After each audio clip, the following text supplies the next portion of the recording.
You'd think with the plethora of horrors and thrillers out that it would be widely known that if you move into a house and start hearing strange voices from anyone not living in the house, that you're probably going to want to ignore them. Apparently, the occupants in the house in the Netflix film Don't Listen didn't do what the title says.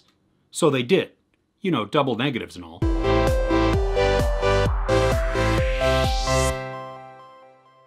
A family with a young son moves into a house in order to restore it when the son begins to see things and hear strange voices. This is an atmospheric thriller.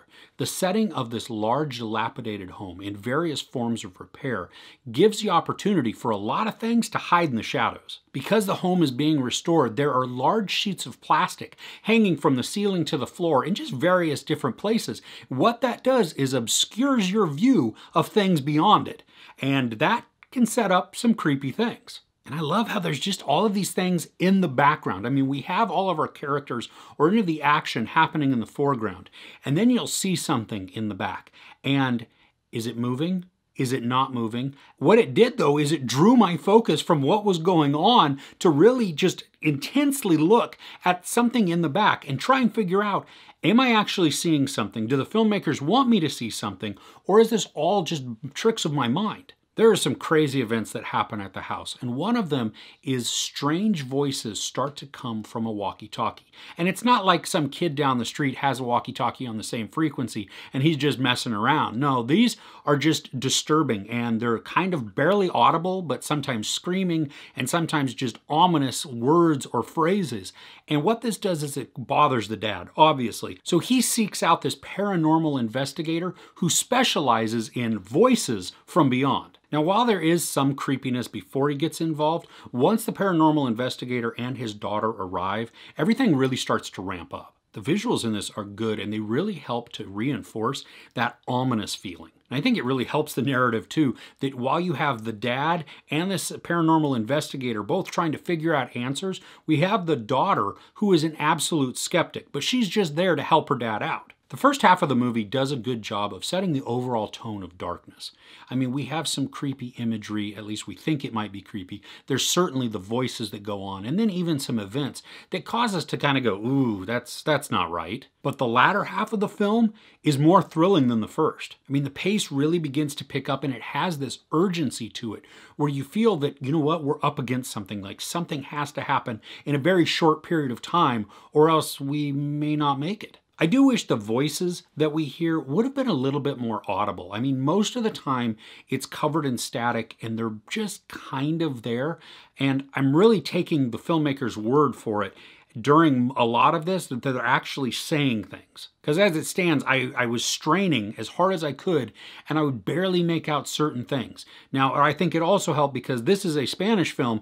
I was watching it with subtitles, and so I got to see the subtitle, and it would tell me what the voices were saying, but it was still tough to hear it. While there aren't a lot of them, they do employ the use of jump scares, which I could have done without. The visuals were enough to give you the creeps, especially when some of the characters are searching for something they think they might have seen. There are a couple of things that are odd to me within the movie, and one of them is there is an abundance of flies that are inside the house. There's mention of it that they're in the boy's room. We even get to see some visuals where this crack in the wall where they seem to be kind of congregating. If I'm restoring a house in order to sell it, and I've already torn out parts of the walls and I'm doing all kinds of construction, it makes sense that I would tear out this section of wall because there might be a dead animal sitting back there. And we all know that's going to hurt the resale value, not help it. But through a large portion of it, they just kind of look at it. There's just this crack in the wall and just, well, we'll spray some bug spray in there and we'll call it good. I don't know. Another thing is that we get the sense that there is some tension between the dad and the son. I mean, there's even some dialogue to reinforce that feeling or that thought, but we're not given any context of why. So because it lacks context, the dialogue and the conversation that surrounds it doesn't really make any sense to me. Now, there are also a couple of times where some characters are wounded, and it seems like their wounds are a lot more dire than they turn out to be. I mean, we see the visuals of the wounds, and then they're just kind of bandaged up and along we go. And I know a lot of these are kind of nitpicky, and they don't totally ruin the film. They're just a little bit odd to me. And one last thing is there are some events at the end of the film that are happening supposedly simultaneously in different areas. So we're seeing this scene and then this scene, but we know that they're going on at the exact same time.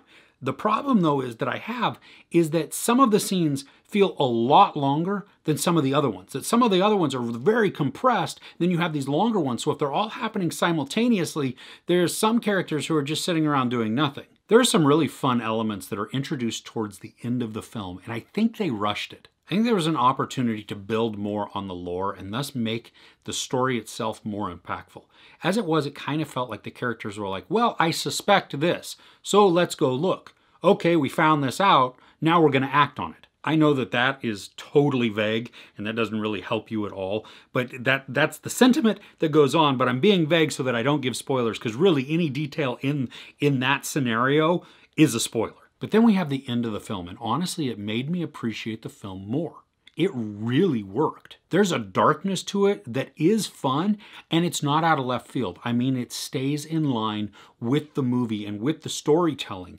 And I appreciate that even though it kind of seems like an abrupt ending to this, or at least a change of pace, it really does fit with everything. And that's what took this movie from being, it's okay, to, wow, I kind of liked this. One thing that I thought was cool in this too is the imagery that they used, especially in the opening and the closing shots of the film, that it ties in so well with the theme, or one of the themes within the story, at least one of the mechanisms maybe that is used to propel the story forward. And my youngest son had actually noticed it and pointed it out, and I just thought that was really cool. So I don't think this is as scary as it could have been. I mean, it is disturbing on several issues, and it does have a punch to it. I think, though, had they developed the lore a little bit better and maybe stretched that out a little bit versus saving that to the very end, that we could have had this more rich and just terrifying, or at least disturbing story. As it was, though, I still kind of had fun with it.